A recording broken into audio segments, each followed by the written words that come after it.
Shirika la Afya Duniani WHO limejaribu kupunguza hofu ya dunia baada ya mlipuko wa hantavirus ndani ya meli ya kitalii kuzua hofu na kulinganishwa na mwanzo wa janga la COVID-19.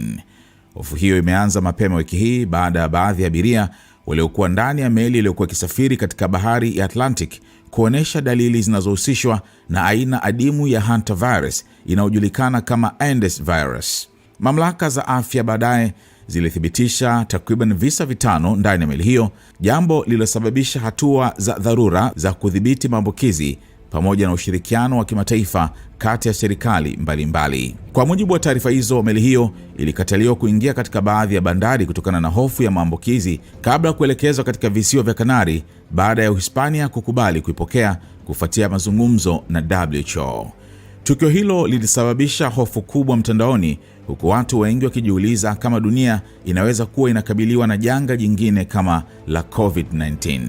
Hata hivyo, maafisa wa WHO wamesisitiza kuwa hali ya sasa ni tofauti kabisa. Katika mkutano na waandishi wa habari, Dr. Maria Van Kerkhove, ambaye ni kaimu mkurugenzi wa idara ya usimamizi wa milipuko na majanga ya WHO, alisema virusi vinavyohusika sio coronavirus na havisambai. Hii sio coronavirus, hivi ni virusi tofauti kabisa, alisema. Van Kerkhove alieleza kuwa hantavirus zimefahamika kwa miongo mingi na mara nyingi husambazwa kutoka kwa panya kwenda kwa binadamu kupitia mate, mkojo au kinyesi cha panya. Alisema aina nyingi za hantavirus havisambai kutoka mtu mmoja kwenda mwingine. Mlipuko wa sasa unahusisha Andes virus, aina adimu iliyowahi kuonekana zaidi Amerika Kusini na ambayo ni miongoni mwa hantavirus chache zinazoweza kusambaa kati ya watu kupitia mawasiliano ya karibu sana. Hata hivyo, WHO imesisitiza kuwa kiwango chake cha maambukizi ni kidogo ukilinganisha na COVID-19.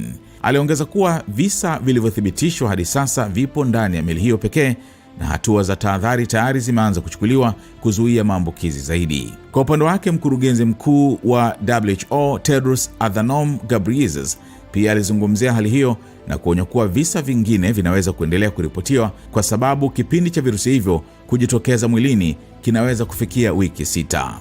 Ingawa hili ni tukio kubwa, WHO inatathmini hatari kwa afya ya umma kuwa ni ndogo, alisema Tedros.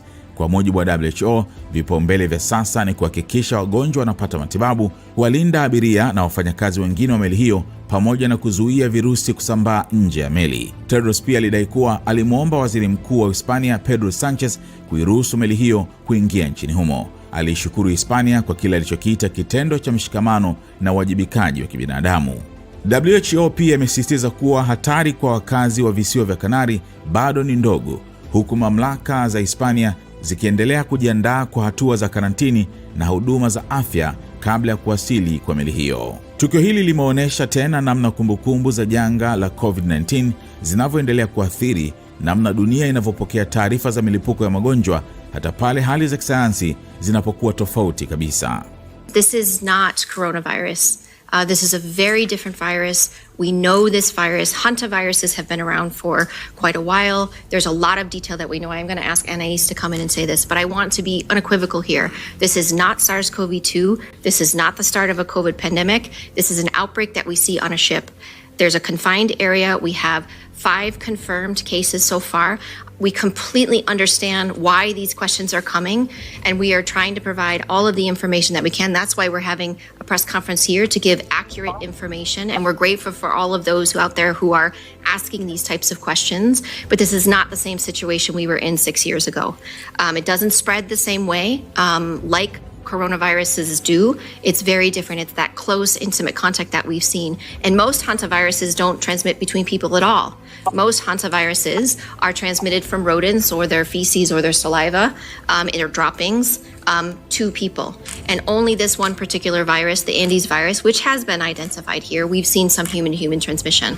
And again, I want to reiterate, the actions that are being taken on board are precautionary to prevent any onward spread. And so there's a lot that is being done right now to be able to try to minimize the risk even further. But I do want Anais to come in and provide a little bit. No? Okay. Oh, okay. Given the incubation period of the Andes virus, which can be up to 6 weeks, it's possible that more cases may be reported. While this is a serious incident, WHO assesses the public health risk as low. It also shows why the international health regulations exist and how they work. WHO is working with multiple governments and partners on the response under those regulations. Our priorities are to ensure the affected patients receive care, that the remaining passengers on the ship are kept safe and treated with dignity, and to prevent any further spread of the virus. On Monday, I asked Prime Minister Pedro Sanchez of Spain to accept the ship, which he agreed to do, and I thank Prime Minister Sanchez for his generosity, solidarity, and meeting his moral duty.